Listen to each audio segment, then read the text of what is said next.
மற்ற எல்லா மருத்துவத்தை விட அதான் கை கொடுக்கும். டாக்டர் லஜபதி ராய் மெஹரான்னு சொல்லி பாம்பேல கிளாஸ் எடுத்துட்டு இருக்கிறாரு. இந்த மாதிரி ஒவ்வொரு மருத்துவத்துக்கும் ஒரு சிறப்பு இருக்குங்க. நான் என்ன சொல்றேன், எந்த மருத்துவமும் மோசம்னு சொல்ல, நல்லதுன்னு சொல்ல, முதல்ல தேவையில்லைன்னு சொல்றேன். நம்ம டெக்னிக்கெல்லாம் ஃபாலோ பண்ணிட்டு இருந்தீங்கன்னாவே போதும், எங்கேயும் போக வேண்டாம். அப்படி போறதா இருந்தா முதல்ல செலக்ட் பண்றது மருந்து இல்லாத மருத்துவமா இருக்கணும். நம்ம டெக்னிக்கெல்லாம் ஃபாலோ பண்ணிட்டு யோகா, மூச்சு பயிற்சி, தியானம், அக்குபஞ்சர், நீரோதெரபி, முத்ரா, ரேக்கி எல்லாம் பண்ணுங்க, பிராண ஹீலிங் எல்லாமே பண்ணுங்க, நல்லதுதான், வேண்டாம்னு சொல்ல. தேவையில்லை, அதையும் சேர்த்து பண்ணீங்கன்னா இன்னும் நல்லதா குணமாகும். ஆனா மருந்து மாத்திரைக்கு போகும்போது ரொம்ப கேர்ஃபுல்லா போகணும். என்ன நடக்குதுன்னா, மருந்து மாத்திரைங்கிறது உள்ள போய் நம்ம உடம்புல இருக்கிற ஒரு எனர்ஜி எடுத்து செலவு பண்ணிட்டு போயிருது. உங்க வீட்டுல பணம் இல்லாம கஷ்டப்படுறீங்க, நான் ஒரு 100 ரூபா கொடுத்தா ஃப்ரீயா கொடுத்துட்டு போனா சந்தோஷமா இருக்குமா?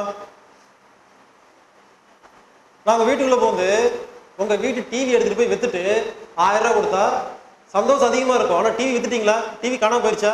அந்த மாதிரி மருந்து மாத்திரை என்ன பண்ணுன்னா, நேரா உள்ள போய் நம்ம உடம்புல சேர்த்தி வைக்கப்பட்ட எனர்ஜி எடுத்து செலவு பண்ணும். தண்ணி அடிச்சா தெம்பா இருக்குதா? தண்ணி அடிச்சுன்னா இவ்வளவு தெம்பு வருது இல்லை? நான் கேட்கிறேன், அதுல தண்ணி சாராயத்துல என்ன எனர்ஜியா இருக்குது? சாராயத்துல எனர்ஜி இருக்குன்னு எழுதி வச்சிருப்பாங்க. தப்பான கான்செப்ட். சாராயத்துல எனர்ஜி இருக்குன்னா அதை மட்டும் குடிச்சு உயிரோடு இருக்க சொல்லுங்க. உயிரோடு இருக்க முடியுமா? முடியாது இல்லைங்களா? அப்போ ஒரு பொருள் உள்ள போய் சத்து பொருளா மாறுச்சுன்னா உணவு, ஒரு பொருள் உள்ள போய் இருக்கிற பொருள் எடுத்து செலவு பண்ணுச்சுன்னா அது பேர் போதை பொருள்னு அர்த்தம். மருந்து மாத்திரை முக்காவாசி போதை பொருள் வேலை தான் பண்ணுது, சத்து பொருள் ரொம்ப கம்மியா தான் பண்ணுது. ஒரு மாத்திரை உள்ள போய் அந்த மாத்திரையில் இருக்கிற ஒரு பொருள் ரத்தத்துல கலந்துச்சுன்னா பரவாயில்லன்னு சொல்லலாம். ஆனா ஒரு மாத்திரை உள்ள போய் உங்க உடம்புல இருக்கிற சக்தி எடுத்து செலவு பண்ணுச்சுன்னா இது போதை பொருள்னு பேரு. அதனால என்ன சொல்றேன், இந்த மருத்துவத்தை ஃபாலோ பண்ணும் பொழுது மருந்து இல்லாத மருத்துவத்தை தான் சேர்த்திக்கிங்க, பரவாயில்ல. ஆனா மருந்துள்ள மருத்துவத்துக்கு போகும்போது யோசிங்க. எமர்ஜென்சி வேற வழி இல்லைன்னா மட்டும் போங்க, முடிஞ்ச வரைக்கும் கம்மி பண்ணுங்க. நான் இப்போ சில பாயிண்ட் சொல்லி கொடுப்பேங்க, அதை செஞ்சா குணமாகும். இல்லை சார், நான் அக்குபஞ்சரை பத்தி பேசல, நான் வருமானத்தில் சில பாயிண்ட்ஸ் சொல்லி கொடுப்பேன். அந்த பாயிண்ட்ஸ் தெரிஞ்சதுன்னா இப்போ எல்லாத்துக்குமே இன்னைக்கு இது கிளாஸ் இருக்குங்க, உடம்புல 21 பாயிண்ட் இருக்கு. அந்த 21 பாயிண்ட் மட்டும் இப்போ கற்றுக்க போறீங்க. இமிடியட்டா ஞாபகம் வச்சுக்கிட்டீங்கன்னா பேப்பரோட வச்சு எழுதிக்கிங்க. யாருக்கு எந்த இப்போ இல்லை நான் சொல்லுவேன் அடுத்தது, யாருக்கு எந்த நோய் இருந்தாலும் உங்களுக்கு என்ன தெரிஞ்சிருக்கோ இல்லையோ இந்த 21 பாயிண்ட் டச் பண்ணுங்க, அவங்களுக்கு எந்த நோய் இருந்தாலும் குணமாகும். எமர்ஜென்சி, நான் சொல்றது எமர்ஜென்சிக்கு ஒண்ணுமே தெரியல, ஒருத்தர் பக்கத்தில் மயக்கம் போட்டு விழுந்துட்டாரு, இல்லை ஏதோ பிரச்சனை ஆயிடுச்சு, உங்களுக்கு அக்குபஞ்சர் தெரியாது, மருத்துவர் பக்கத்தில் ஒண்ணுமே இல்லைன்னா எமர்ஜென்சிக்கு உடம்புல 21 டெக்னிக் இருக்கு. அதை கத்துக்கிறது ரொம்ப சுலபம், இப்போ சொல்லி கொடுத்துருவேன், அதை மட்டும் செய்யுங்க. அந்த 21 என்னன்னா எல்லா உறுப்பையும் ஆக்டிவேட் பண்ற மாதிரி இருக்கும், அதை பண்ணா போதும். நான் சொல்றது ஃபர்ஸ்ட் எய்ட். நம்ம எல்லாரும் கத்து வச்சுக்கிட்டோம்னா யாருக்கு வேணாலும் கொடுத்துக்கலாம். உடம்புக்கு அறிவு இருக்கு, கண்ணை மூடி ஆட்டோ சஜஷன், இங்க பாரு உடம்பு உனக்கு அறிவு இருக்கு, என்னமோ பிரச்சனை வந்துருச்சு, ஒழுங்கா சால்வ் பண்ண சொல்லி கண்ணை மூடி பேசாப்படுத்திட்டா குணமாயிடும். இல்லைங்க, ஏன் இந்த டெக்னிக் பத்தி பேசிட்டு இருக்கேன்னா, இன்னைக்கு வந்தது புதுசாக தான் டெக்னிக் சொல்லிக் கொடுங்க தான் கூப்பிட்டுருக்காங்களா, அதனால தான் நான் அட்வான்ஸ் லெவலில் பேசிட்டு இருக்கிறேன். குடி, பாக்கு, போதைப் பொருள், ஸ்மோக்கிங் இதெல்லாம் நிறுத்துறதுக்கு என்ன பண்ணலாம்னு நிறைய பேர் கேட்குறாங்க. அதாவது நம்ம உடம்பு ஆரோக்கியமா இருக்கு, உங்களுக்கு எந்த கெட்ட பழக்கம் இல்லைன்னு வச்சுக்கல, முதல்ல சிகரெட் குடிச்சு பாருங்க, என்ன ஆகுது? குடிச்ச அன்னைக்கு உடம்புல டிஸ்டர்பன்ஸா இருக்கா, தலைவலிக்குது, முடியல, கஷ்டமா இருக்குது. அப்ப என்ன, ஆரோக்கியமா இருக்கிற உடம்பு ஒரு சிகரெட்டை ஏத்துக்கிறது இல்லை, தூக்கி வீசுது, வேண்டான்னு சொல்லுது, தலைவலிக்குது, படுத்து போடுது, ஒரு நாளைக்கு ஒரு டிஸ்டர்பன்ஸா இருக்கு, கண்ணு தெரியும், எவ்வளவு பிரச்சனை வருது. நாம என்ன பண்றோம், அது வேண்டான்னு சொல்றத டெய்லி கொஞ்சம் கொஞ்சமா பழகி கொடுக்குறோம். கத்துக்கோ கத்துக்கோ கத்துக்கோ டெய்லி கொஞ்சம் கொஞ்சம் அடிச்சு சொல்றாங்க. முதல்ல அப்படித்தான் இருக்கும், போக போக எல்லாம் சரியா போயிடும். கெட்டது மட்டும் சொல்லுவாங்களாமா, அதே மாதிரி தான் நல்லது. இப்படி கொஞ்சம் கொஞ்சமா பழகி இப்ப என்னாச்சுன்னா இந்த உடம்பு அந்த சிகரெட்டோட வாசத்துக்கு பழகிருச்சு, அதனால விட முடியல. அப்ப அது எப்படி குணப்படுத்துறது? நான் என்ன பண்ணுவேன்னா, ஒருத்தர் போய் சிகரெட் குடிக்காதீங்க கெட்டதுன்னு சொன்னா அவர் என்ன சொல்லுவாரு, எனக்கும் தெரியும் பாரு, எனக்கு தெரியும், நான் நிறுத்துன்னு நினைக்கிறேன், முடியல பாரு. பல டாக்டர் சொல்லுவாங்க, சிகரெட் தண்ணி அடிக்கிறவங்க வந்தாங்கன்னா சொல்ல சேர்த்திக்கவே மாட்டேன், ட்ரீட்மெண்ட்டே பார்க்க மாட்டேன், நிறுத்திட்டு வாங்க பாரு. அவரால் நிறுத்திட்டு வர முடியாது. முடியலன்னு சொல்லி தான் உங்ககிட்ட வராரு. நாம ஏதாவது பண்ணோம் இல்லையா? எல்லாத்துக்கும் சிகரெட் அடிக்கிறவங்க, தண்ணி அடிக்கிறவங்க, பார்க்க போறவங்களுக்கு உண்மையிலேயே அதை விடணும்னு ஆசை இருக்குது. வேற வழி இல்லாம முடியாம பண்ணிட்டு இருக்கிறாங்க. அட்வைஸ் பண்ணாலும் குணப்படுத்த முடியாதுங்க. நீங்க எவ்வளவுதான் சொல்லி பாருங்க, நிறுத்துங்க நிறுத்துங்க நிறுத்துங்க, அவரும் நிறுத்துற நிறுத்த முடியாது, நிறுத்த மாட்டாங்க. ஆனா இப்ப நம்ம சொல்லி கொடுத்த மாதிரி சாப்பிட்றது, தண்ணி, தூக்கம், மூச்சு காத்து, உழைப்பு இருக்கு இல்லைங்களா, இந்த அஞ்சையும் ஒழுங்கா சரி பண்ண என்ன தெரியுங்களா, 6 மாசம் டைமிங், அதிகபட்சம் 6 மாசத்துல விட்டுருவாங்க.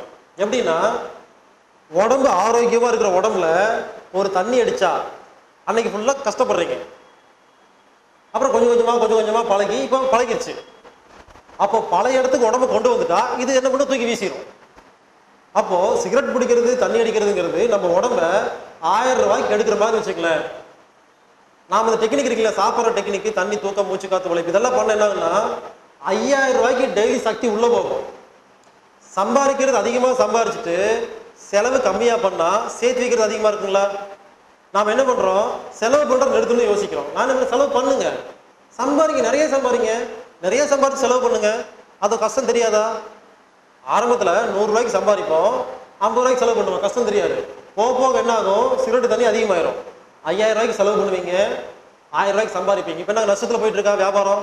நான் சொல்ற வியாபாரங்கிறது உடம்புல இருக்கிற ஆரோக்கிய வியாபாரம். ஒரு நாளைக்கு எவ்வளவு சம்பாதிக்கிற ஆரோக்கியம், எவ்வளவு செலவு பண்ற கணக்கு போட்டு பாருங்க. இப்ப அதிகமாயிருச்சு. அப்ப என்ன பண்ணணும், முதல்ல சம்பாதிக்கிறத பத்தி கவலைப்படுங்க, செலவு பண்றதை பத்தி அப்புறம் யோசிக்கலாம். நம்ம சொல்ற மாதிரி இந்த டெக்னிக் எல்லாம் ஃபாலோ பண்ணி ஒரு 3 மாசம் ஆச்சுன்னு என்ன தெரியுங்களா, 3 மாசத்துக்கு அப்புறம் தம் அடிச்சா உடம்பு நடுங்கும், தண்ணி அடிச்சா உடம்பு நடுங்கும், டிஸ்டர்பன்ஸா இருக்கும். பொதுவாக ஒருத்தர் பார்க்கும்போது என்ன பண்ணுவாங்க தெரியுங்களா, முக்கியமான விஷயமான இன்டர்வியூலாம் போனாங்கன்னா வெளியில் தம் அடிச்சுட்டு ரெடி பண்ணிட்டு போவாங்க. ஏன்னா அதை ஸ்மோக்கிங் பண்ணாதான் அவங்களுக்கு அங்கே போய் பேசவே முடியும். ஆனால் நம்ம டெக்னிக்கெல்லாம் 3 மாசம் ஃபாலோ பண்ணிட்டு தம் அடிச்சுட்டு பேசினா குழப்பிடுவாங்க. உடம்பு இயற்கையா இருக்கிற உடம்புல கொண்டு போய் எதையாவது போட்டா அது என்ன பண்ணும், குழப்பமா?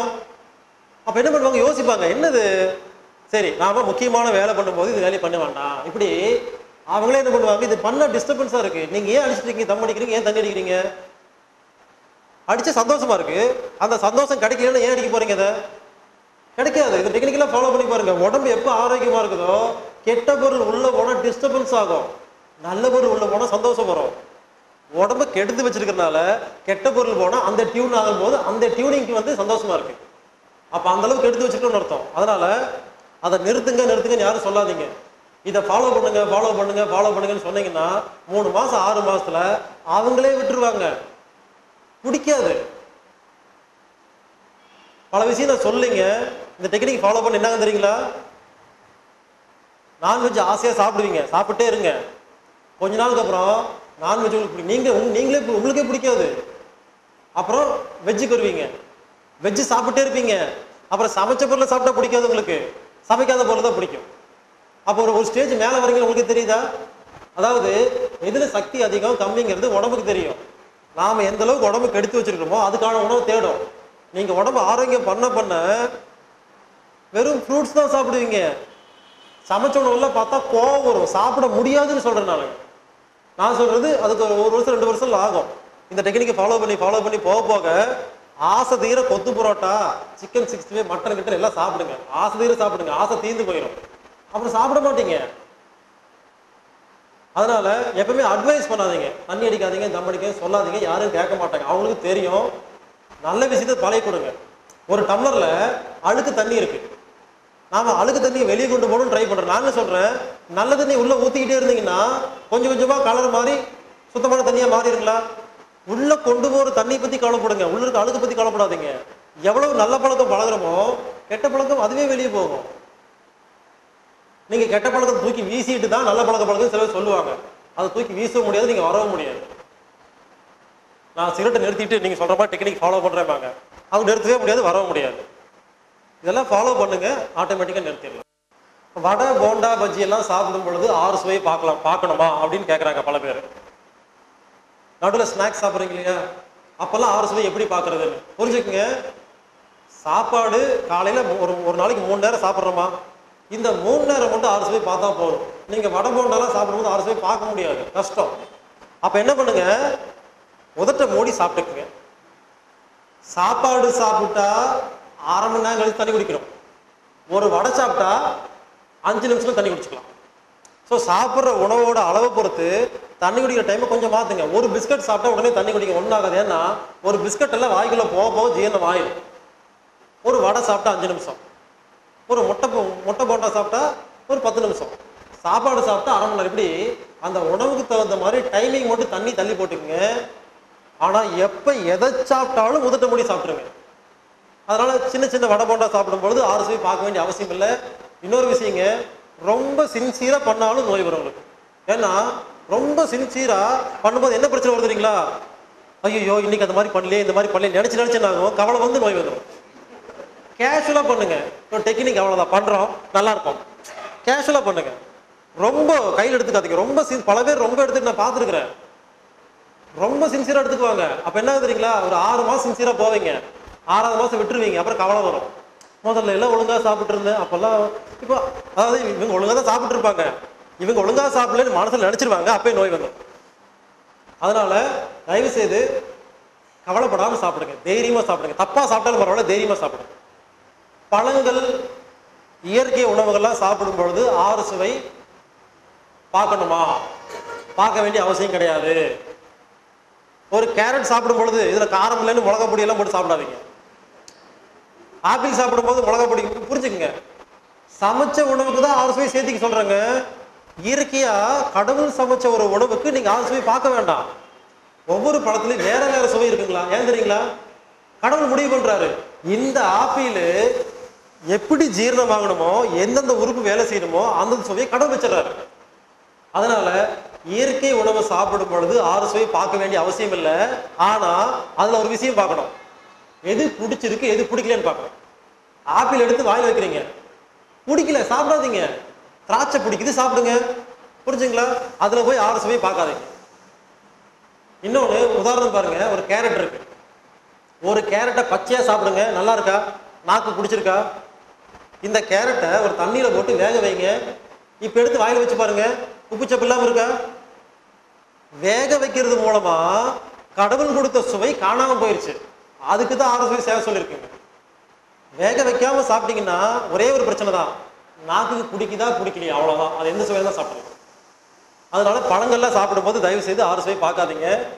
பல பேர் இந்த கேள்வி கேட்டிருக்காங்க, ரொம்ப சின்சியரா கேட்டிருக்கிறாங்க. எங்க வாழைப்பழத்துல மிளகா பொடி போட்டு சாப்பிடலாமான்னு கேட்கறாங்க, கேட்டிருக்கிறாங்க. அதுல காரம் இல்லைங்களே போட்டு சாப்பிடலாமான்னு கேட்டாங்க எனக்கு. ஐயா ஒரு கேள்வி கேட்கிறாரு, இப்ப இருக்கிற பழங்கள் காய்கறிகள்லாம் இயற்கையா நம்ம முதல்ல இருந்து வந்த காய்கறிலாம் கிடையாது, அதெல்லாம் உரங்கள்லாம் பழதெல்லாம் வித்தையெல்லாம் பண்ணி மாத்திட்டு இருக்கிறாங்க. ஒரு சின்ன உதாரணங்க, கொட்டையோடு இருக்கிற திராட்சையை சாப்பிட்டீங்கன்னா நல்லது. சீட்லெஸ், கொட்டை இல்லாத அந்த திராட்சை பழத்தை சாப்பிட்டா கெட்டது. எப்படி தெரியுங்களா?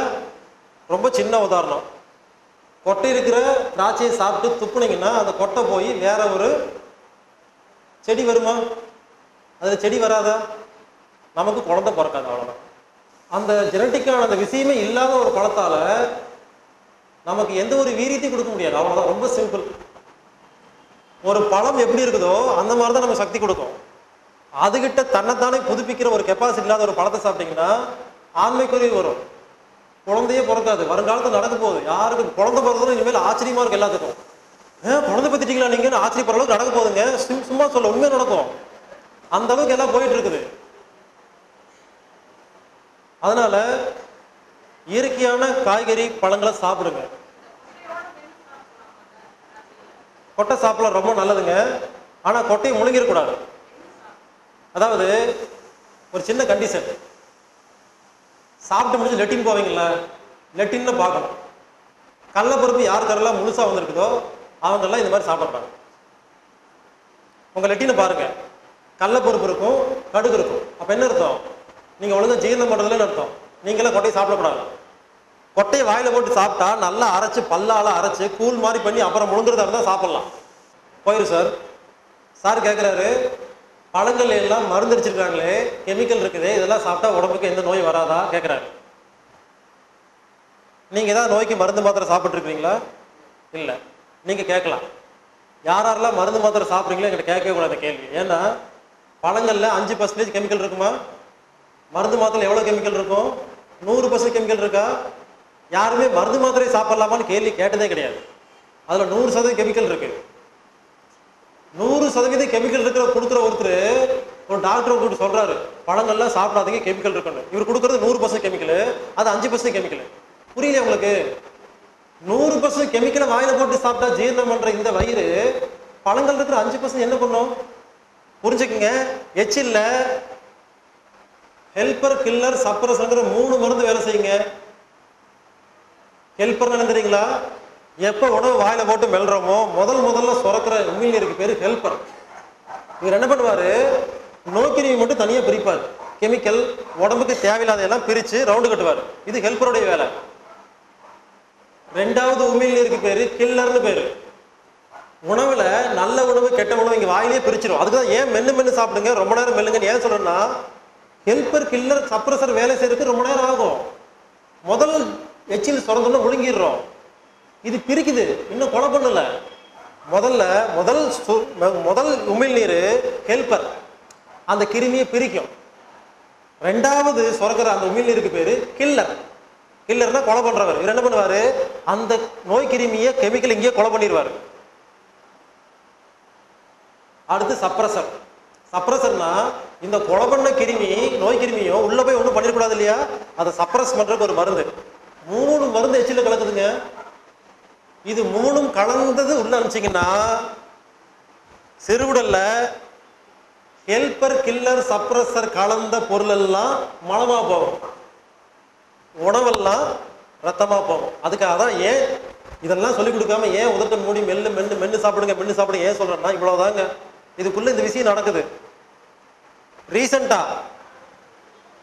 20 நாளுக்கு முன்னால பெங்களூர் ஒசூர்ல அதியமான் காலேஜ்ல எலக்ட்ரானிக் ப்ரொஃபசர் வேடியப்பன் எனக்கு போன் பண்ணார். வேற நம்பர் தர கேட்டு பாருங்க. அவரு கெட்டு போன ஒரு சப்பாத்திய 35 நிமிஷம் சாப்பிட்டுருக்கிறார். வாந்தி வரவே இல்லை. என்கிட்ட கொடுங்க, கெட்டு போன பொருளை கொடுங்க, அழுகி போன பொருளை கொடுங்க. அழுகி போன பொருளை வாயில போட்டு ரொம்ப நேரம் வாயில வச்சு எச்சில் கலந்து உள்ள முழுங்குங்க. யாருக்கும் வாந்தி வராது, வயிற்றால போகாது, எந்த நோயும் வராது.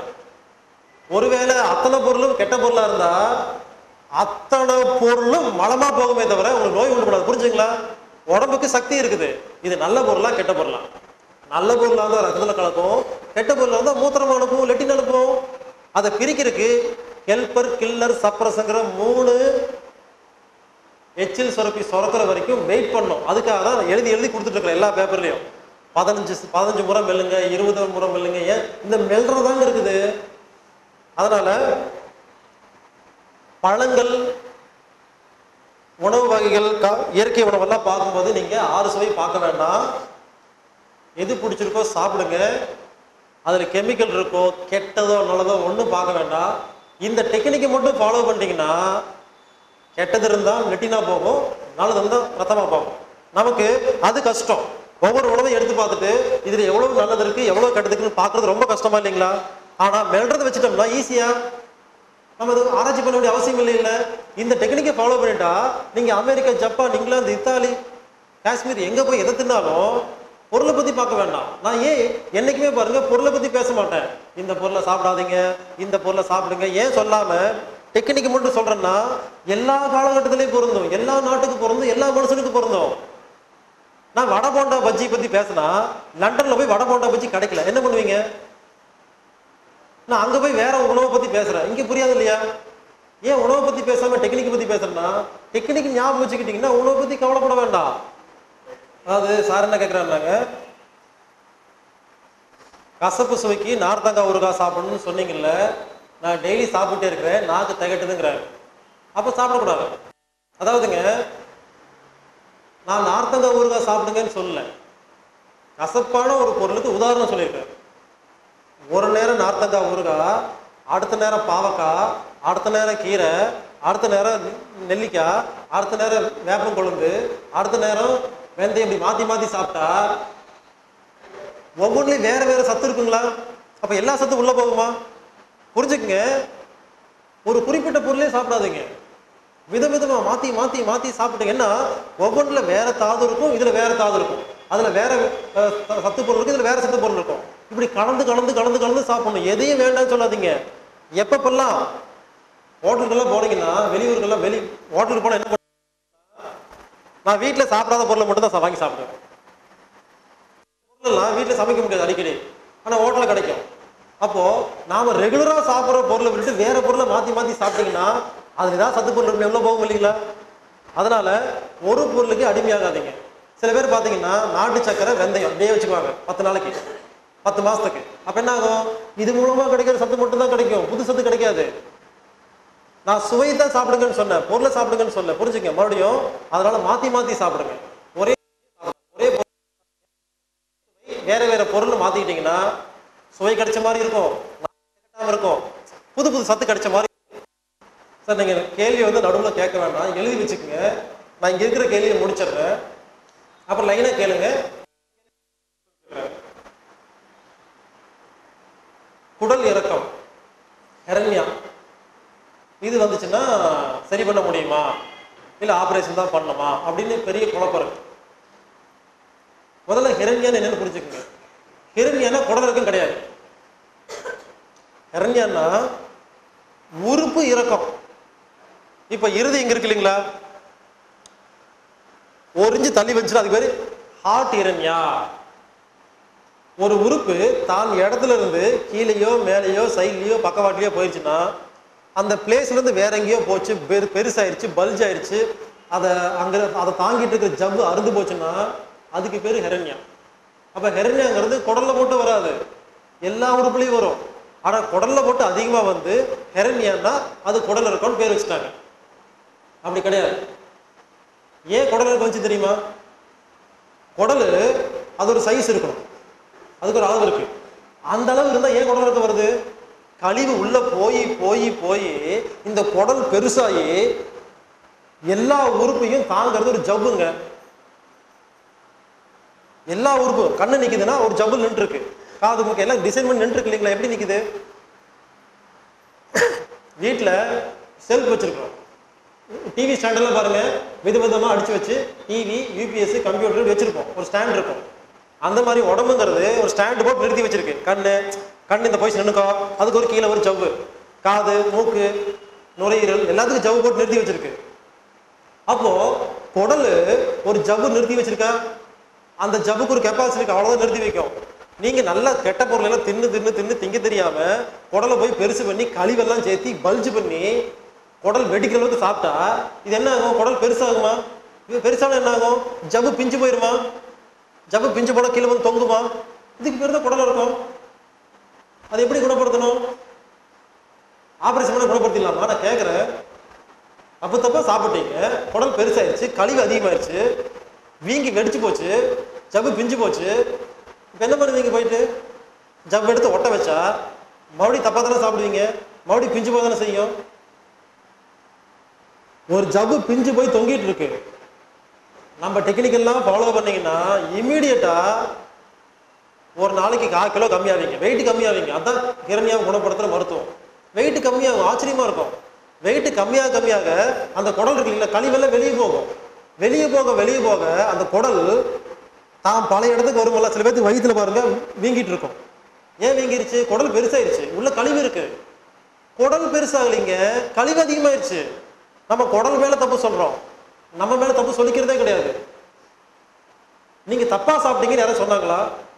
குடல் வீங்கி போச்சு, குடல் இறங்கி போச்சு, அது அறிவுகிட்ட நம்ம குடல் இறங்கி போன மாதிரி. நாம தப்பு பண்ணாதான் குடல் இருக்க வரும். அப்போ அந்த ஜவ்வை பிச்சுக்கிட்டு விழுந்தோடனே நம்ம இந்த டெக்னிக்கெல்லாம் ஃபாலோ பண்ணா நீங்க என்ன பண்ணுங்க, ஸ்கேன் பண்ணிக்கங்க. ஜவ்வுல இருந்து 4 mm கீழே தொங்கிட்டு இருக்குன்னு சொல்லுவாங்க, ஸ்கேன் பண்ணிக்கங்க. 30 நாள் டைம். நம்ம டெக்னிக்கை ஃபாலோ பண்ணி பாருங்க. ஒரு நாளைக்கு 1/4 கிலோ கழிவு வெளியே போகுமா? குடல் என்ன பண்ணும்? பழைய இடத்துக்கு வருமா? சுருங்கி சுருங்கி சுருங்கி வர வர ஜவ்வு மறுபடியும் கிழிஞ்சு போன ஜவ்வு மறுபடியும் வந்து ஒட்டுமா? ஒட்டாட்டி பரவாயில்லைங்க, ஒட்டுறதுக்கு நின்னா போதும். உங்க உறுப்பு அந்த குடல் பழைய இடத்துக்கு வந்தாவே வலி போயிடும், வேதனை போயிடும், உள்ள போயிடும். ஒரு 6 மாசம் 3 மாசம் டைம்ல அந்த ஜவ்வு ஒட்டிக்கும், அதுவே ஒட்டிக்கும். நீங்க ஒன்றும் ஒட்ட வைக்க வேண்டாம். நான் என்ன சொல்றேன், உங்க குடல் எத்தனை mm இறங்கி இருக்குது, என்ன பொசிஷன் ஸ்கேன் பண்ணி வச்சுக்கோங்க. எனக்கு ஸ்கேன் பார்க்க தெரியாது, எதுவும் காட்டாதீங்க, நீங்கள் வச்சுக்கோங்க. 30 நாள் டெக்னிக் ஃபாலோ பண்ணி பாருங்க. 4 mm இறங்கி இருக்கிறது 2 mm மாறுச்சுன்னா குணமாயிட்டு வருதுன்னு அர்த்தமா? அப்படியே ஆப்ரேஷன் பண்ணணும். 3 மாதம் டைமுங்க.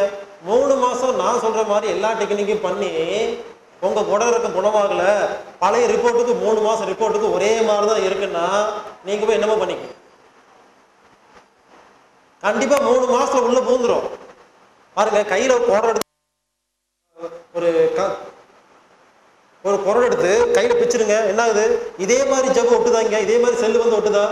இங்கே பிச்சா இதே மாதிரி ஒட்டுதா? புரியுது இல்லைங்களா? இங்கே நாய் கடிச்சிருச்சு, அப்படியே கொத்தா புடிஞ்சிட்டு போயிடுச்சு. 6 மாதம் கழிச்சு பாருங்க, இதே மாதிரி செல்லு தான் ஒட்டுது வந்து.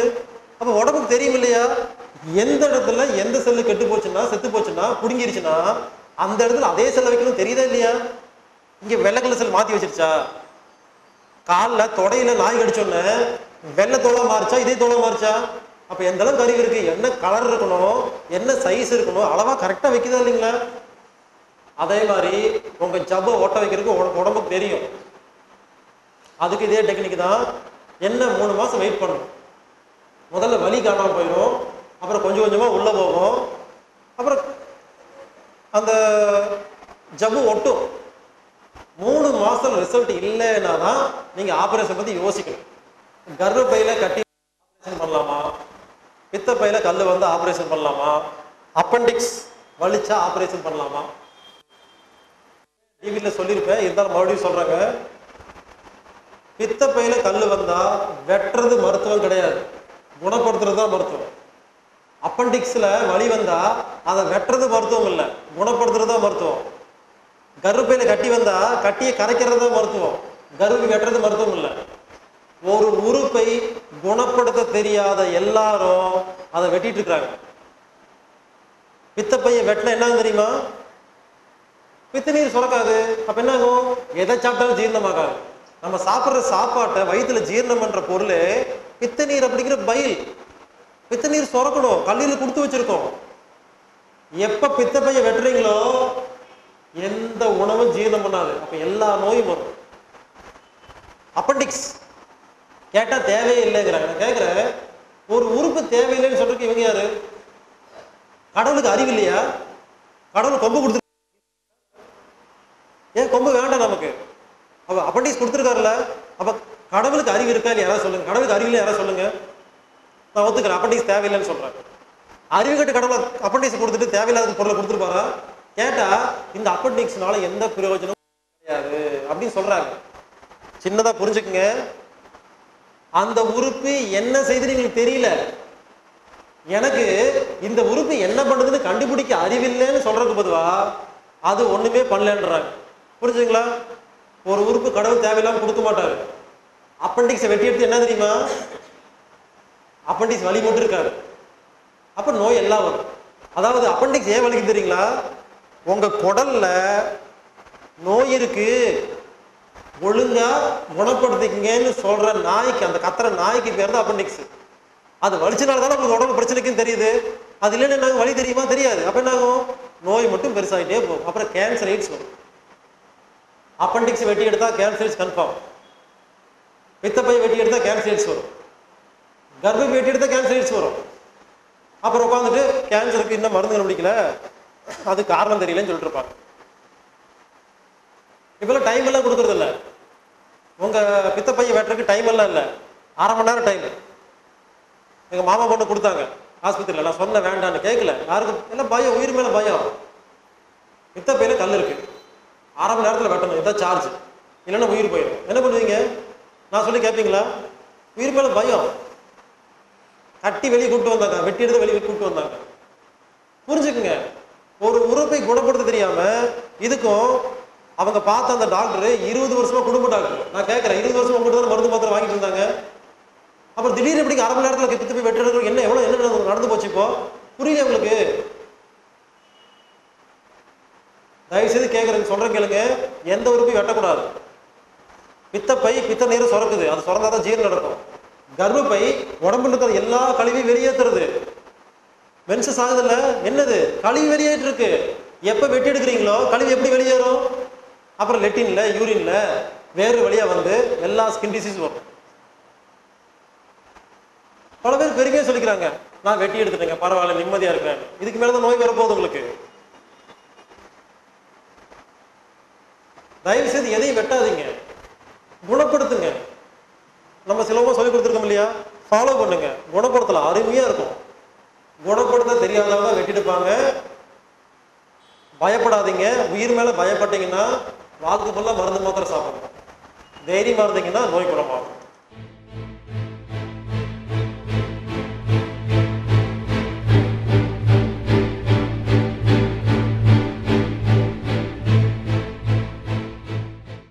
எத்தனையோ கேன்சர் எய்ட்ஸ் பேஷண்ட்டுக்கு நான் சொல்லிக் கொடுத்து பல நல்ல இம்ப்ரூவ்மெண்ட் கிடைச்சிருக்கு.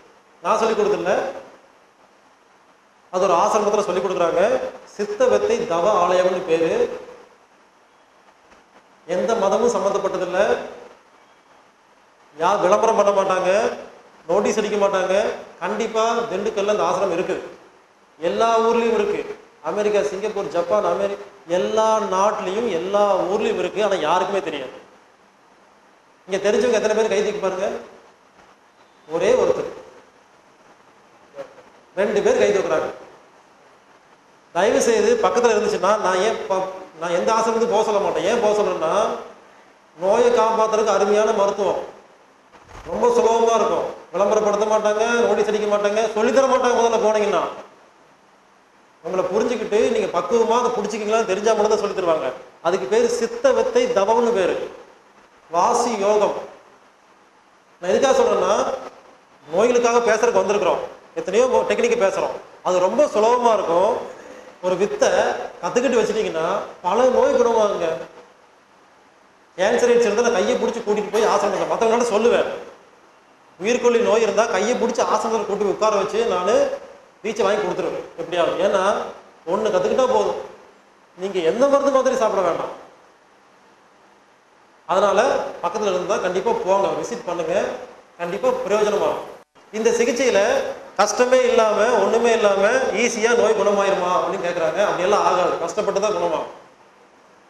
எப்படின்னா, ஒவ்வொரு தடவை காய்ச்சல் வரும்போது மாத்திரை சாப்பிட்டு அமைக்கி வச்சிருக்கிறீங்கல்ல, இந்த டெக்னிக்கெல்லாம் ஃபாலோ பண்ண என்ன ஆகும்? எத்தனை வருஷமா ஒரு தடவை காய்ச்சல் வந்து 2 நாள் படுக்கணும். வாழ்க்கையில இது வரைக்கும் 20 தடவை காய்ச்சல் வந்திருக்குமா? அப்ப 40 நாள் படுத்தாதான் குணமாகுமா? படுத்தா குணப்படுத்த முடியும். நம்ம டெக்னிக்கெல்லாம் ஃபாலோ பண்ணீங்கன்னா என்ன தெரியுமா ஆகும்? கண்ணில் திடீர்னு தண்ணி வரும், ஏன்னு தெரியாது. அப்ப என்ன அர்த்தம்? கண்ணு குணமாயிட்டு இருக்குன்னு அர்த்தம். திடீர்னு சளியா வரும், 10 நாளைக்கு சிந்திக்கிட்டே இருப்பீங்க, வந்துகிட்டே இருக்கும். அப்ப என்ன அர்த்தம்? உடம்புக்கு சளி எல்லாம் உடம்புக்கு வெளியே வீசிட்டு அர்த்தம். அதுக்கு மருத்துவம் பார்க்கக்கூடாது. திடீர்னு டயர்டா இருக்கும், 10 நாளைக்கு படுத்து தூங்கிட்டே இருப்பீங்க. என்னது ஒழுங்கா இருந்தோம், இது சொல்ற மாதிரி சாப்பிட்டு டயர்ட் ஆயிடுச்சு. என்ன தூக்கம் இல்லாம கஷ்டப்பட்டு ரொம்ப வருஷமா தூக்கம் இல்லாம இருந்திருப்பீங்க. அந்த தூக்கத்துல டேலி பண்ணுது, 10 நாள் அப்படிதான் இருக்கும். திடீர்னு கபகபான்னு பசிக்கும். ஏன் பசிக்குது, எதுக்கு பசிக்குதுன்னு தெரியாது. பேய் மாதிரி திம்பிங்க, எவ்வளவு சாப்பிட்டாலும் ஜீரணமாயிரும். அப்ப என்ன அர்த்தம்? மண் சக்தி உறுப்புகள்லாம் வேலை செஞ்சு சாப்பாடு கேட்டுருக்குன்னு அர்த்தம். அது தீர்ந்து முடிச்சுன்னா பசி எடுக்காது, கபகபான்னு தண்ணி தாங்க எடுக்கும். ஒரு நாளைக்கு 5 லிட்டர் கொடுத்தாலும் பத்தாது, குடிங்க. கடைசி என்ன தெரியுங்களா வரும்? ஒரு காய்ச்சல் வரும். இந்த காய்ச்சல் தான் கிளைமேக்ஸ். இந்த டெக்னிக்கெல்லாம் யாரெல்லாம் ஃபாலோ பண்றீங்களோ, உங்களுக்கு காய்ச்சல் வந்துருச்சுன்னா கிளைமேக்ஸ் வந்துட்டீங்கன்னு அர்த்தம். காய்ச்சல் இன்னும் வரலன்னா இன்னும் சரியா ஃபாலோ பண்ணல, கிளைமேக்ஸ் போகலன்னு அர்த்தம். இதோட கிளைமேக்ஸே காய்ச்சல் தான். 5 நாள் 4 நாள் படுத்த படுக்கையா போட்டுரும். எந்த ஒரு மருந்து மாதிரி சாப்பிடாம, பசி எடுத்தா கஞ்சி, தாகம் எடுத்தா தண்ணி குடிச்சிட்டு கம்பளி போத்தி பேசாம படுத்து, உடம்பு உனக்கு அறிவு இருக்கு, இத்தனை வருஷமா நான் சேர்த்தி வச்ச நோயை குணப்படுத்துன்னு சொல்லி விட்டுட்டு 4 நாள் படுத்து எந்திரிச்சு பாருங்க. வாழ்க்கையில 24 மணி நேரமும் ஒரே எனர்ஜியா இருக்கும். சாப்பிட்டாலும் ஒரே மாதிரி இருக்கும், சாப்பிட்டாட்டி ஒரே மாதிரி இருக்கும். 10 மணி நேரம் பேசினாலும் ஒரே மாதிரி இருக்கும், பேசாட்டி ஒரே மாதிரி இருக்கும். அந்த இடத்துக்கு போனோம்னா காய்ச்சல் வரும். காய்ச்சல் வரும்போது படுங்க, அப்பதான் குணமாகும். அதனால இந்த மருத்துவம் களைச்சு போட்டு தான் குணப்படுத்தும். கொழுப்பு கட்டி இருக்குன்னா இவ்வளவு இருக்கும், 1 இன்ச்சு மேல போய் தான் கீழே வரும். பயப்படாதீங்க, மேல போய் கீழே வந்துடும்.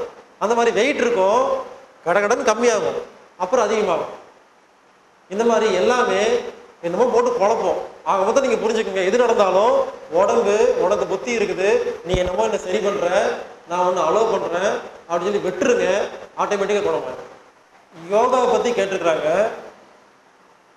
இப்ப நம்ம பேசுற விஷயம் இருக்கு இல்லைங்களா, இந்த அனாட்டமிக் தெரப்பி, இதுவே யோகா தான். நான் யோகா சொல்ல வரமாட்டேங்க. அதுக்காக ஒரு பேர் வச்சிருக்கேன், அனாட்டமிக் தெரப்பின்னு. யோகாவில் 8 வகை இருக்குது சரிங்களா? 8 அங்கங்கள்: யமம், நியமம், ஆசனம், பிராணாயாமம், பிரத்யாகாரம், தாரணை, தியானம், சமாதி. இதுல யமன் என்ன தெரியுங்களா? எதெல்லாம் செய்யக்கூடாது, இதுக்கு பேர் யமம். நியமம் என்ன தெரியுங்களா? எதெல்லாம் செய்யணும், நியமம். இது வரைக்கும் அனாட்டமிக் தெரப்பியில நம்ம பார்த்தது எப்படி சாப்பிடணும், எப்படி சாப்பிடக்கூடாது, எப்படி தண்ணி குடிக்கணும், தண்ணி அதான பார்த்தோம். அதுக்கு பேர் என்ன? யமம், நியமம், அவ்வளவுதான். என்ன யோகான்னு சொன்னா ஒரு முத்திரை குத்திடுறாங்க. இது ஒரு குறிப்பிட்ட மதம், இது ஒரு சாமியார் அப்படின்னு பேசிக்கிறாங்க. நான் என்ன பண்ணிட்டேன், ஏன் யோகாங்கிற வார்த்தை விட்டு இந்த விஷயத்தை மட்டும் ஏன் பேசிட்டு அனாட்டமிக் தெரப்பின்னு பேர் வச்சிருக்கேன்னா எல்லா மக்களும் புரிஞ்சுக்கணுங்கிறதுக்காக தான். ஏன் ஒரு யோகாங்கிற முத்திரை குத்தலைன்னா ஒரு குறிப்பிட்ட முத்திரைக்கு மேல பின்னால போயிருந்தது. பல பேர் யோகான்னா வரமாட்டேன்னு சங்கல்பம் வச்சிருப்பாங்க. என்ன பொறுத்த வரைக்கும் இது யோகால முதல் 2 ஸ்டெப், அவ்வளவுதான். இதெல்லாம் ஃபாலோ பண்ணீங்கன்னாவே கேன்சர் குணமாயிரும், சக்கரை குணமாயிரும், ஆஸ்மா குணமாயிரும். இதுக்கப்புறம் தான் நீங்க போய் ஆசனமே பண்ணணும். அப்புறம் ஆசனம், பிராணாயாமம், பிரத்யாகாரம், தான, சமாதி, தியானம் அப்புறம் தான். அதனால இது ஒன்றும் யோகாவுக்கு இதுக்கு பெரிய வித்தியாசம் இல்லை. யோகாவோட முதல் படியே இதுதான். எதை செய்யணும், செய்யக்கூடாது. செவி வழி தொடு 72,000 நாடி நரம்புகளுக்கு சக்தி கொடுக்குறதா நோட்டீஸ்ல போட்டிருக்கிறீங்களே, எப்போ கொடுத்தீங்கன்னு பல பேர் கேட்குறாங்க. மீட்டிங் வந்துருவாங்க, முடிச்சுட்டு போயிடுவாங்க. 4 நாளுக்கு அப்புறம் டவுட் வரும். ஏங்க ஃபோன் பண்ணி கேட்பாங்க, ஏங்க 72,000 நாடி நரம்புக்கு சக்தி கொடுக்குறதா நோட்டீஸ்ல போட்டீங்களே, ஏன் கொடுக்கல? 4 நாள் ஞாபகம் இருக்காது. என்ன தெரியுங்களா? நம்ம உடம்புல 72,000 நாடி நரம்பையும் ஆக்டிவேட் பண்ற இடத்துக்கு பேர் தான் இந்த உச்சந்தலை. இது அக்குபஞ்சர்ல DU20ன்னு சொல்லுவாங்க. மருமத்துல கொண்டைக்கொல்லின்னு சொல்லுவாங்க, சகசிரார சக்கரன்னு சொல்லுவாங்க, பீனியல் சுரப்பின்னு சொல்லுவாங்க, பீனியல் கிளாண்ட். நம்ம உடம்புல பீனியல் கிளாண்ட் அப்படிங்கிற கிளாண்ட் தான், அந்த சுரப்பி தான் ஹைப்போதாலமஸை வேலை செய்ய வைக்குது. ஹைப்போதாலமஸ் தான் பிட்யூட்டரி சுரப்பி வேலை செய்ய வைக்குது. பிட்யூட்டரி சுரப்பி தான் உடம்புல இருக்கிற எல்லா சுரப்பி வேலை செய்ய வைக்குது. இந்த இடத்த பாருங்க அப்படின்னு சொல்லுவாங்க, மகா சாம்பய முத்திரான்னு சொல்லுவாங்க, ஆக்ஞான்னு சொல்லுவாங்க, என்னமோ சொல்லுவாங்க. ஆனா இந்த இடத்த பார்த்தா எல்லா நோயும் குணமாகுதா? இது பிட்யூட்டரி. நாம் என்ன பண்றோம், பிட்யூட அப்பா பேர் தான் ஹைப்போதாலமஸ், அவங்க தாத்தா பேர் தான் பீனியல் கிளாண்ட். நாம பீனியல் கிளாண்டை கை வைக்கிறோம். இந்த பீனியல் கிளாண்டுடைய தமிழ்ல பேர் என்ன தெரியுங்களா? ஆனந்த சுரப்பி. அப்போ நான் ஏன் நிறைய பேசிட்டு உட்கார வச்சு உங்க மனசுல உடம்பு மேல ஒரு மரியாதை, உடம்பு புத்திசாலி அப்படின்னு நினைச்சு நோயை பார்த்து சே இதெல்லாம் ஒரு நோயா அப்படின்னு நினைச்சீங்கன்னா உங்க மனசு சந்தோஷமா இருக்குமா, ஆனந்தமா இருக்குமா? ஆனந்தமா இருந்தா மட்டும்தான் சுரப்பி சுரக்கும். அது சுரந்த எல்லா நோயும் குணமாயிடும். இவ்வளவுதான். அந்த இடத்துக்கு கொண்டு வரதுதான் நான் பல வார்த்தைகள், பல உதாரணம் வச்சு ஏன் மறுபடியும் நிறைய பேசிட்டு இருக்கிறேன்னா, இந்த இடத்துல இருக்கிற அந்த பீனியல் கிளாண்டை சுரக்க வைக்கணும், அவ்வளவுதான். அதை எப்படி சுரக்க வைக்க முடியும்? மனசுல நம்பிக்கை வேணும். எப்படி நம்பிக்கை வேணும்? நாம எப்படி ஏமாந்து இருக்கிறோமோ அதே வழியில புரிய வைக்கணும். உலக மருத்துவம் என்ன பண்ணுது? பாடி அனாட்டமி எல்லாம் சொல்லி உடம்புல உறுப்புகளை பத்தி எல்லாம் பேசி, கிருமிகளை பத்தி பேசி, என்னமோ பேசி பயமுறுத்தி நோய் உண்டு பண்ணிட்டாங்களா? அப்ப அதே சயின்டிபிக்கா குணப்படுத்தணுமா? நான் என்ன பண்றேன், அதே மாதிரி அனாட்டமி எல்லாம் பேசி, நோயை பத்தி எல்லாம் பேசி, உறுப்புகளை பத்தி எல்லாம் பேசி உங்களுக்கு தெளிவு பண்றேன். அவ்வளவுதான், முள்ளாக எடுக்கிற மாதிரி. அப்போ 72,000 நாடி நரம்பை ஆக்டிவேட் பண்ற ஒன்றும் வேற ஒருத்தர் வர வேண்டாம். உங்க மனசுல இருக்கிற அந்த சந்தோஷம், அமைதி, நிம்மதி, ஆனந்தம், நம்பிக்கை. இந்த ஸ்பீச்சை கேட்கும் போது உங்களுக்கு நம்பிக்கை வருது இல்லையா? இந்த நம்பிக்கை ஒண்ணுதாங்க அந்த சுரப்பி வேலை செய்ய வைக்கும். அது வேலை பாருங்க, தமிழ்ல பேர் வச்சிருக்காங்க பாருங்க, ஆனந்த சுரப்பி. எவ்வளவு அழகா பேர் வச்சிருக்காங்க பாருங்க, எந்த அளவுக்கு யோசிச்சிருப்பாங்க நம்ம ஆளுங்க. பீனியல் கிளாண்ட் வச்சுக்க, ஹாப்பி கிளாண்ட் வைக்கல, அதுக்கு பேரு பீனியல் கிளாண்ட். நாம வச்சிருக்கிறது ஆனந்த சுரப்பி. பல குருநாதர்கிட்ட, பல ஆசிரமத்துக்கு போனா, பல கடவுளை நம்பினா ஏன் தெரியுமா நோய் குணமாகுது? அந்த நம்பிக்கை இருக்கு இல்லைங்களா, ஆனந்தம். அந்த ஆனந்தம் அதை ஆக்டிவேட் பண்ணி வச்சிருது. இது ஒரு வழி, அவ்வளவுதான். அதனால நான் உங்க 72,000 நாடி நரம்பு ஆக்டிவேட் பண்ணலன்னு வருத்தப்படாதீங்க, பேசி ஆக்டிவேட் பண்ணிடுறோம், அவ்வளவுதான்.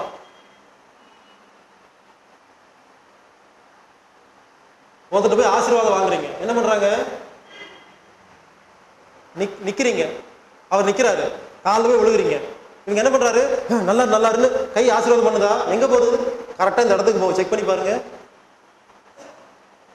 ஆசீர்வாதங்கிறது நம்ம உடம்புல இருக்க 72,000 நாடி வந்த பெயினிங் கிளாண்ட் ஆக்டிவேட் பண்றதுக்கான ஒரு வழிமுறை, அவ்வளவுதான். நான் யார் சாமியாரும் போய் ஆசீர்வாதம் வாங்க மாட்டேன். ஏன் தெரியுங்களா, எல்லா சாமியாரும் போய் காலில் விழுந்தா யாரும் கை வச்சு ஆசீர்வாதம் பண்றது இல்லை, செல்போன்ல பேசிட்டு இருப்பாங்க. நான் பாட்டு காலில் விழுந்துட்டு வரணும், இதுக்கு எதுக்கு போய் விழுகணும்? விழுந்தா கையை வச்சு மனசால நல்லாரு அப்படிங்கிற எண்ணத்தோட, நம்ம மனசு நல்லாருன்னு எண்ணம் தோணுச்சுன்னா அந்த கை வைக்கிறோம் இல்லைங்களா, உடம்புல இருக்கிற பிராணசக்தி, பிராணி ஹீலிங் படிச்சிருந்தா புரியும், அந்த பிராணசக்தி உள்ளங்கை வழியா இந்த உச்சந்தலை வழியா உள்ள போய் நம்ம உடம்புல இருக்கிற நோயெல்லாம் குணப்படுத்துது, சந்தோஷத்தை ஆரோக்கியமா வச்சுக்குது. ஏன் பெரியவங்க காலில் விழுந்து ஆசீர்வாதம் வாங்கிக்கணும்னு சொல்றாங்கன்னா, அவங்களாம் நம்ம அம்மா அப்பா நம்ம நல்லா நல்லா தான் நினைப்பாங்க. அவங்க என்ன பண்ணுவாங்க, நல்லாரு அப்படின்னு எண்ணத்தோட சொல்றாங்க பார்த்தீங்களா, அப்போ இதெல்லாம் வேலை செஞ்சிருது. நம்ம வீட்டில் பெரியவங்க கிட்ட ஆசீர்வாதம் வாங்குறது இல்லை. அதனால இங்கே வந்து உட்காந்து மீட்டிங் வந்து உட்காந்து 72 நாள் ஆக்டிவேட் பண்ணுற வந்துட்டோம். அங்கே வாங்கிட்டோம்னா இங்கே வர வேண்டிய அவசியமே கிடையாது. பித்தை பையை வெட்டினா கேன்சர் வரும், அப்பண்டிக்ஸை வெட்டினா கேன்சர் வரும், கர்ப்பப்பையை வெட்டினா கேன்சர் வரும்னு பயமுறுத்திட்டீங்களே, நாங்கள் தைரியம் படுத்துறதுக்கு தான் இங்கே வந்தோம், இப்படி சொல்லிட்டீங்களே, ஏற்கனவே வெட்டிட்டுன்னு என்ன பண்ணுறதுன்னு பல பேர் கேட்குறாங்க. நான் சொல்கிறது என்னென்னா, ஏற்கனவே தப்பான முறையில் சாப்பாடை சாப்பிட்டுட்டு தப்பான முறையில் தண்ணி தூக்கம் மூச்சு காத்தெல்லாம் பழக்கம் வச்சுக்கிட்டு அதையும் வெட்டிட்டு மறுபடியும் அதே தப்பை பண்ணாமல் கேன்சர் வரும். நாம தான் எப்படி நல்ல விதமாக சாப்பிட்றது கற்றுக்கிட்டோம்ல. அதனால உங்களுக்கு எந்த ஊருக்கு வெட்டி இருந்தாலும் என்ன, மற்றவங்களோட கொஞ்சம் கஷ்டப்படும் உடம்பு. பித்தப்பையை வெட்டிருச்சுன்னா பித்தப்பை செய்ய வேண்டிய வேலையை கல்லீரல் பண்ணோம். ஆனால் கல்லீரலுக்கு ஓவர்லோடா என்ன, நம்ம டெக்னிக்கெல்லாம் ஃபாலோ பண்ணிங்கன்னா கல்லீரல் எல்லா வேலையை பார்த்துட்டு இதையும் பார்த்துக்கும். ஆனால் இந்த டெக்னிக் தெரியாமல் பித்தப்பை யாரெல்லாம் வெட்டிட்டு பழைய மாதிரி தப்பு பண்ணுறாங்களோ அப்போ தான் கேன்சர் வரும். புரிஞ்சுங்களா? அதனால பயப்படாதீங்க. நான் முதல்ல மருத்துவத்தை சொல்லியாச்சு என்னமெல்லாம் பண்ணணும்னு, அதனால தான் தைரியமாக நான் பேசிட்டு இருக்கிறேன். அப்பண்டிக்ஸ் வெட்டினா பரவாயில்ல, நம்ம டெக்னிக்கை ஃபாலோ பண்ணிங்கன்னா அப்பண்டிக்ஸ் வலி ஏற்படுறதுக்கான சிம்டமே இல்லாமல் இருக்கும். மறுபடியும் தப்பு பண்ணாதான் கேன்சர் வரும். கருப்பை வெட்டி எடுத்துட்டா கழிவு வெளியே போகிறதுக்கு தான் நம்ம டெக்னிக் கற்றுக்கிட்டோம் இல்லைங்களா. இது டெக்னிக்கெல்லாம் ஃபாலோ பண்ணால் கழிவே உள்ளே போகாது, அப்புறம் கருப்பைக்கு எதுக்கு வேலை? அப்போ கழிவே உள்ளே போகலைன்னா அந்த பையோட வேலையை மற்ற உறுப்புகள் கொஞ்சம் கொஞ்சமாக பிரிச்சுக்கும். நான் சொல்கிறதுங்க, மறுபடியும் சொல்கிறேன், இந்த உறுப்புகளெல்லாம் வெட்டி எடுத்தால் கேன்சர் வரும்னு சொல்கிறது ஏற்கனவே தப்பான பழக்க வழக்கத்தோட வெட்டி எடுத்துட்டு மறுபடியும் தப்பான பழக்க வழக்கம் இருந்தால் தான் கேன்சர் வரும். நாம நல்ல பழக்கத்தை பழகிட்டோம், வர. அடுத்தது குழந்தை வளர்க்கறது எப்படி, இந்த குழந்தைகளுக்கு எப்படிங்க சொல்லித்தரதுன்னு கேட்குறாங்க. முதல்ல ஒரு குழந்தைக்கு என்ன பண்ணுறோம்னா, அழுதா என்ன பண்ணுறீங்க, பூச்சி கடிச்சிருக்கா, யூரின் போயிருக்கா, லெட்டின் போயிருக்கா பார்க்குறீங்களா, பசிக்கு அழுகுதான்னு பார்க்குறீங்களா, என்னைக்காவது தாகம் எடுத்து அழுகுதான்னு பார்த்துருக்கீங்களா? இதுதான் தப்பு. இந்த ஒன்றை மட்டும் பண்ணால் எல்லா குழந்தையும் நல்லா இருக்கும். நாம மட்டும் தாகம் வந்தால் தண்ணி குடிக்கிறீங்க, பசி எடுத்தால் சாப்பிட்றீங்க, தாகமாக இருக்கும்போது சாப்பிட்றீங்களா? ஆனால் குழந்தை எப்போ அழுதாலும் அதுக்கு பசிக்கு தான் அழுகுவாமா. என்னைக்காவது தாகத்துக்கு குழந்தை அழுகாதா? இந்த மாதிரி ஏங்கல்ல அம்மா யோசிச்சு பார்த்ததே இல்லைல்ல. இதுதான் குழந்தைக்கான ஆரம்ப பிரச்சனையே. ஒரு குழந்தை அழுதா முதல்ல பூச்சி கடிச்சிருக்கா, யூரின் போயிருக்கா, லெட்டின் போயிருக்கான்னு பார்க்கணும். அடுத்தது தாகத்துக்கு தான் அழுகும். பால் கொடுக்கக்கூடாது, பால் வருது உணவு. தாகத்துக்கு தண்ணி மட்டும்தான் மருந்து. எப்ப குழந்தை அழுதாலும் தண்ணி மறுபடியும் குழந்தை அழுதா தண்ணி கொடுங்க, மறுபடியும் தண்ணி கொடுங்க. எப்ப தண்ணி உள்ள குடிச்சிட்டு தண்ணியை துப்பிட்டு அழுகுதோ அப்பதான் பசிக்குதுன்னு அர்த்தம். குழந்தைக்கு அறிவு இருக்கு, நமக்கு அறிவு இல்லை. கொடுத்து பாருங்க, பசியோடு இருக்க குழந்தைகிட்ட தண்ணி கொடுத்து பாருங்க, துப்போம். நம்ம தண்ணியை கொடுத்தது இல்லை. நம்ம நினைச்சுக்கிறோம் இந்த பாலில் தான் தண்ணி இருக்குதே, அது தண்ணி நினைச்சுக்கிறோம். இதுதான் பிரச்சனை. இந்த ஒரு டெக்னிக் பண்ணி பாருங்க, உங்க குழந்தை அற்புதமா இருக்கும். அதுவும் இல்லாம கொஞ்சம் பெருசாயிருச்சுன்னா குழந்தைய விட்டு வைக்கிறது இல்லை. அவன் சாப்பிடவே மாட்டான். அவன் விளையாட்டு இருக்கிற குழந்தைய ஓடி போய் பிடிச்சிட்டு வந்து சாப்பிடுன்னு பண்றீங்க இல்லையா, அதான் தப்பு. குழந்தை விளையாடும் பொழுது பசி இல்லைன்னு அர்த்தம். எந்த குழந்தையும் பசியோட விளையாடாது. எப்ப பசி வருதோ தேடி ஓடி வரும், அம்மா பசிக்குதுன்னு சொல்லும். எப்ப வாய் இருந்து குழந்தை பேசுதோ விட்டுருங்க, சாப்பாடே கொடுக்காதீங்க, நீங்க வாட்டுக்கு வேலையை பார்த்துட்டு இருங்க. அந்த குழந்தை வந்து வயிறு வலிக்குது, அது தெரியாது, பசியும் தெரியாது, வயிறு வலிக்குது, அழுகும், ஒரு வேலை உருப்படியே செய்யாது, தெரியும். குழந்தைகள் கொஞ்சம் பெருசாகி பேசுற மாதிரி வந்துருச்சுன்னா தயவு செய்து சாப்பாடு கொடுக்காதீங்க, கேட்டா மட்டும் கொடுங்க. நாம ரொம்ப பாசமா குழந்தைய வளர்த்தா நோய் உண்டு பண்ணிடுறோம். பசிக்காத பிள்ளை குழந்தைக்கு சோறு போட்டுருக்கிறோம். இப்ப ரொம்ப வசதியா இருக்கிறவங்க வீட்டுல இருக்கிற எல்லா குழந்தைக்கும் எல்லா நோய், வலிப்பு வந்து இறந்து போற எல்லா குழந்தைகளும் பணக்கார வீட்டு குழந்தை தான். செக் பண்ணி பாருங்க. வசதி இல்லாத எந்த குழந்தையும் வலிப்பு வந்து சாகிறது இல்லை. ஏன் தெரியுங்களா? சின்ன வயசுல இருந்து விடுறதே இல்லை. டைம் பார்த்து சோறு கொடுத்துறது. தும்மல் வந்தா மாத்திரை, வயிற்றால போச்சுன்னா மாத்திரை, இது வந்தாலும் உடனே டக்கு டக்குன்னு மாத்திரை கொடுத்து கால் டாக்ஸி டாக்டர். சின்னதா குழந்தைக்கு வந்தா உடனே கால் டாக்ஸி டாக்டர், உடனே வீட்டுக்கு வந்துடுறது. இப்படி உடம்புல கழிவு வெளியேற்றும் போதெல்லாம் மருந்து மாத்திரை கொடுத்து கழிவு அதிகமாகி 4 வயசுல வலிப்பு வந்து ஒரு குழந்தை இறக்குது. 100 வயசு வாழ வேண்டிய ஒரு குழந்தைய 4 வருஷத்துல கழிவு அதிகமாயிருச்சுன்னு அர்த்தம். அத்தனை 4 வருஷமா ஒரு கழிவு கூட வெளியே போகலன்னு அர்த்தம். அத்தனை கழிவையும் மருந்து மாத்திரை கொடுத்து அடக்கி உள்ள வச்சிருக்கிறீங்க. அதை கூட தாங்க முடியாம குழந்தை உயிர் போயிருது. புரிஞ்சுக்குங்க. தும்மல், விக்கல், காய்ச்சல், வயிற்றால போறது, வேதியாகிறது, வாந்தி வர்றதெல்லாம் உடம்பு செய்கிற மருத்துவம். உடம்பு செய்கிற மருத்துவத்துக்கு நீங்க மருத்துவம் பார்க்கணுமா? யாராவது என்கிட்ட வாந்தி நிறுத்துறதுக்கு ஒரு மருந்து இருக்குன்னு சொன்னா அது தப்பான மருந்துன்னு சொல்லுவேன். வாந்திங்கிறதே நோய் இல்லை, எதுக்கு மருந்து கொடுப்பீங்க? வயிற்றால போறது நோயே கிடையாது. இதை பத்தி டிவியில தெளிவா சொல்லியிருக்கோம், அதனால மறுபடியும் நான் பேச விரும்பல. என்ன நிறைய கேள்வி இருக்கு. உடம்பு பார்க்குற மருத்துவத்துக்கு நாம மருத்துவம் பார்த்தா அப்படிதான் நோய் வரும். அதனால குழந்தைக்கு தயவு செய்து பசி எடுத்தா சோறு போடுங்க, தண்ணி நிறைய கொடுங்க. ஆஸ்பத்திரியில குழந்தை பிறந்தோடனே 21 லிஸ்ட் போட்டு தராங்க. யாராவது வாங்கி வச்சிருக்கீங்களா? வீட்டில் லிஸ்ட் போட்டு தந்துருப்பாங்க. 6 மாசம் தண்ணி கொடுக்கக்கூடாது, பச்சை தண்ணி கொடுக்கக்கூடாதாம். சரி, புள்ளி குச்சி சொருகக்கூடாது, கழுது பால் கொடுக்கக்கூடாது, சாம்பிராணி போக போடக்கூடாது, விளக்கெண்ணெய் குடிக்கக்கூடாது, வேப்பம் கொழுந்து நாக்கில் வைக்கக்கூடாதுன்னு சொல்லிட்டு 21 லிஸ்ட் போட்டு கொடுப்பாங்க.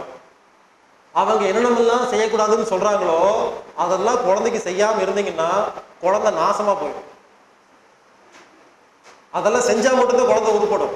நான் கேட்கிறேன், 6 மாசத்துக்கு குழந்தைக்கு தண்ணி கொடுக்கூடாதுன்னு சொல்றாங்களே, எனக்கு ஒன்றும் புரியல. ஒரு தண்ணியை கூட ஜீரணம் பண்ணாத இந்த குழந்தையோட வயிறு உட்பஸ் கிரைட் வாட்டர் ஜீரணம் பண்ணும், செரலக் ஜீரணம் பண்ணும், பால் ஜீரணம் பண்ணும், தண்ணி ஜீரணம் பண்ணாது. புரியலையே உங்களுக்கு? தண்ணி கூட ஜீரணம் வக்கு இல்லாத அந்த உடம்பு செத்து போயிருக்கு அடுத்த நிமிஷம், எப்படி உயிரோடு இருக்கும்? புரிஞ்சுக்குங்க. தண்ணி எந்த உணவை வாயில மென்னுதான் சாப்பிடணும்னு இருக்கும், அப்படி கொடுக்குறீங்க. ஒரு இட்லி எடுத்து வாயில ஊட்டுறீங்க, குழந்தை மெல்ல மாட்டேங்குது, முழுங்கிருச்சு, கொடுக்காதீங்க. இட்லியை பெனஞ்சு கூழ் மாதிரி பண்ணி ஜூஸ் மாதிரி கொடுங்க. இப்போ அப்படித்தானே சாப்பிட்டாகணும். கொஞ்சமா நாட்டு சக்கரை போட்டு கலந்து, இட்லியில நாட்டு சக்கரை போட்டு கலந்து கொஞ்சம் பால் ஊற்றி ஒரு கலந்துக்கு ஒரு ஜூஸ் மாதிரி கொடுங்க. அது என்ன பண்ணும்? சப்பி சப்பி குடிக்குமா? அப்போ எச்சில் கலந்துருமா? வேலை முடிஞ்சுதா? ஆகும்போது நம்ம ஹோம்ஒர்க் பண்ணணும். இந்த சப்ஜெக்ட் எல்லாம் புரிஞ்சுக்கிட்டு என்ன பண்ணலாம் நாம தான் யோசிக்கணும். பல்லு இல்லாதவங்க என்ன பண்றது? இன்னொரு கேள்வி. எங்கிட்ட பல்லே இல்லைங்க, எப்படிங்க மென்னு சாப்பிட்றது?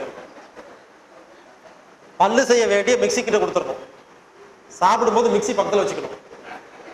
கொத்து புரோட்டா அடிச்சு உள்ள போடுறீங்க, மிக்சியில கொஞ்சம் குருமா அடிச்சிச்சு எடுத்து குடிச்சிடணும்.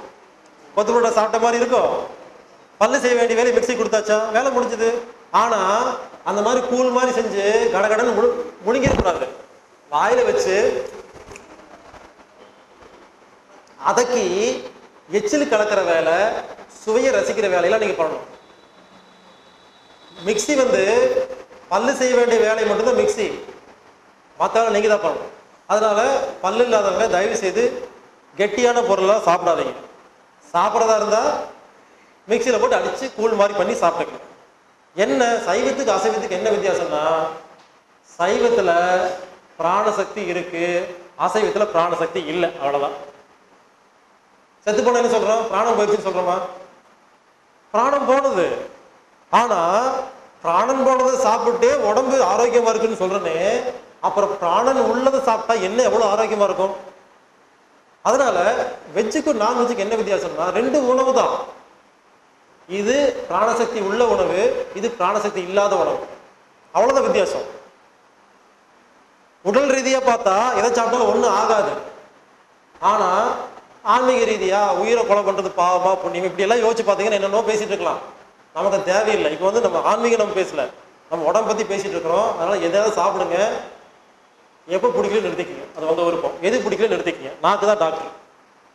நம்ம பார்க்குற பார்வையில தான் முக்கியம். அந்த பார்வையில நல்ல பொருளை பார்த்தாலும் தப்பா தெரியும், தப்பாலும் நல்லா தான் தெரியும். அதனால புரிஞ்சுக்குங்க, ஒவ்வொரு நாட்டிலையும் நான் பேசுறது இன்டர்நேஷனல் லெவலில் பேசிட்டு இருக்கேன். ஒவ்வொரு நாட்டிலையும் ஒவ்வொரு ஊர்லையும் வேற வேற பொருள் இருக்கு, வேற வேற பொருள் தயாரிக்கிறாங்க. ஏதோ சமையல் முறையெல்லாம் மாறுது, எத்தனையோ பொருள் இருக்கு.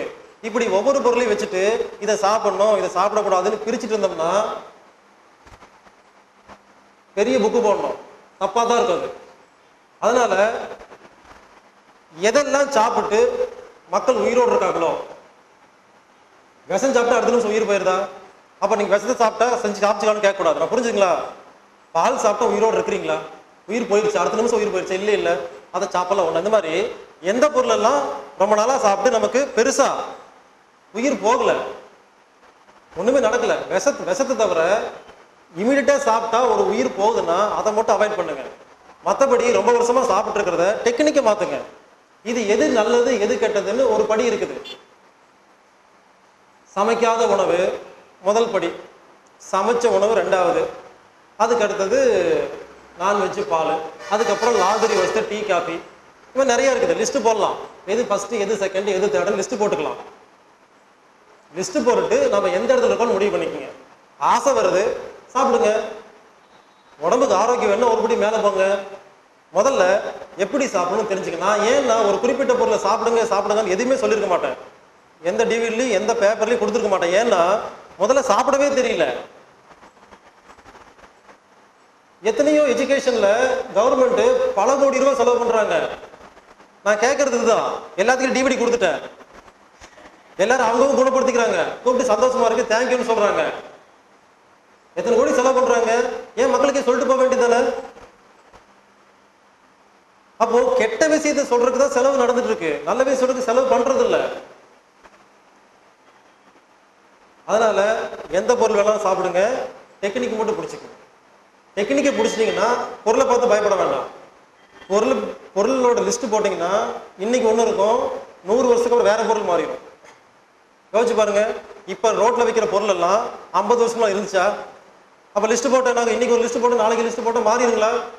நான் எல்லா காலகட்டத்திலையும் ஒத்து வரணுங்கிறதுக்காக தான் லிஸ்ட் சொல்லாமல் முறையை மட்டும் சொல்கிறேன். இது எல்லா காலகட்டத்திலையும் பொருந்தும், எல்லா நாட்டுக்கும் பொருந்தும். பரம்பரை நோயை குணப்படுத்த முடியுமா? எப்படி முடியுமா? ஒருவேளை முடியும்னா எப்படி? நான் கேட்குறேன், அப்பா அம்மாவுக்கு ஒரு நோய் இருந்தா குழந்தைக்கு வரும்னு சொல்றாங்கல்ல, கண்டிப்பா வந்தே ஆகும்னு சொல்றாங்கல்ல. என்னைக்காவது சக்கரை நோயின்னு போனீங்கன்னா உங்க அப்பா அம்மாவுக்கு இருக்கான்னு கேட்டாங்களா? உங்க அப்பா அம்மாவுக்கு இல்லைன்னா உங்களுக்கு வராதா?